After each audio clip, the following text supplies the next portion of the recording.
Il est 16h sur toute l'étendue du territoire. Le temps de l'information sur Télé Tchad, la chaîne nationale. Mesdames et messieurs, bonsoir et soyez les bienvenus dans ce flash dès 16h. À la une de l'actualité, ce lundi, la secrétaire d'État aux Affaires étrangères de l'intégration africaine et des Tchadiens de l'étranger, Evelyne Fakir Kanasawa, a pris part à la 987e réunion ministérielle du Conseil Paix et sécurité de l'Union africaine. Le thème choisi porte sur les femmes, la paix, la culture et l'intégration du genre en Afrique. La rencontre s'est déroulée par visioconférence, coronavirus oblige. Au nom du Tchad, la secrétaire d'État aux Affaires étrangères de l'intégration africaine et des Tchadiens de l'étranger, Evelyne Fakir Kanasawa, a rendu un hommage mérité à tous les pays membres de la Commission de l'Union africaine pour l'ensemble de leurs efforts dans la prise en charge des questions des femmes et du genre. À titre illustratif, Evelyne Fakir Kanasawa cite la volonté de mettre en œuvre l'objectif 5 des ODD consacré à l'égalité des sexes et l'autonomisation des femmes. Vous aurez le reportage complet de Abdelhadji Mamassale Babayaro dans la grande édition de 20h. Aujourd'hui, 22 mars, c'est la journée mondiale de l'eau. Le Tchad est aussi en mode célébration. Ici en N'Djamena, c'est le palais du 15 janvier qui sert de cadre pour la commémoration présidée par la ministre de l'Hydraulique urbaine et rurale Tahani Mohamed Hassan. Cette 29e édition est placée sous le thème La place de l'eau en milieu rural, comment la protéger. Et justement pour répondre à cette préoccupation, la ministre Tahani Mohamed Hassan, dans son discours, lève le voile sur les efforts du gouvernement en matière de l'eau. Les taux d'accès à l'eau potable est significative et dans la foulée, elle annonce encore la construction de plusieurs forages et châteaux d'eau en milieu rural dans les jours à venir.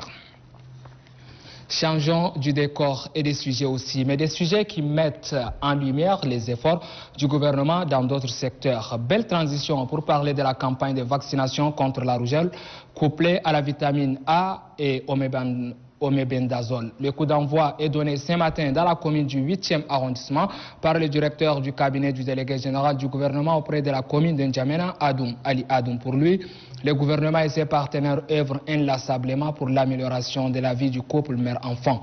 Cette campagne se déroule du 22 au 28 mars 2021 et concerne les enfants âgés de 0 à 59 mois. Elle couvre 13 provinces du Tchad.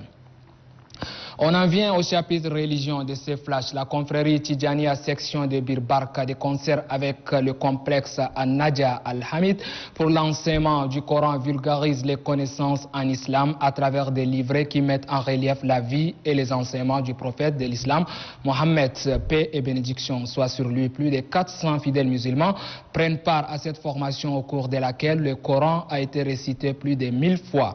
Les leaders religieux ont saisi l'occasion pour lever leurs prières au ciel, implorer l'Éternel pour bénir le Tchad, pays de Toumaï. Sortons de la mosquée, allons-y à l'hippodrome de la ville de Dourbali, située dans la province du Chariba-Girmi, pour parler du sport équestre. 5 courses prévues, 60 chevaux et juments sur les starting blocks. Au terme, les 5 premiers ont glané des motocyclettes. Cette manifestation sportive a vu la domination de l'écurie de Ahmad Abakar Hadid qui a remporté 3 des 5 motos mises en jeu. L'objectif de la course est d'évaluer les talents des chevaux du département de Dourbali par rapport à ceux des meilleures écuries de N'Djamena. Fin de ce flash d'information. Merci à vous de l'avoir suivi. Gardons constante la confiance et la complicité qui nous lient. Je serai là encore demain chez vous quand il fera 13h30. Inch'Allah. Restez sur Télé Tchad. La télévision, c'est chez nous.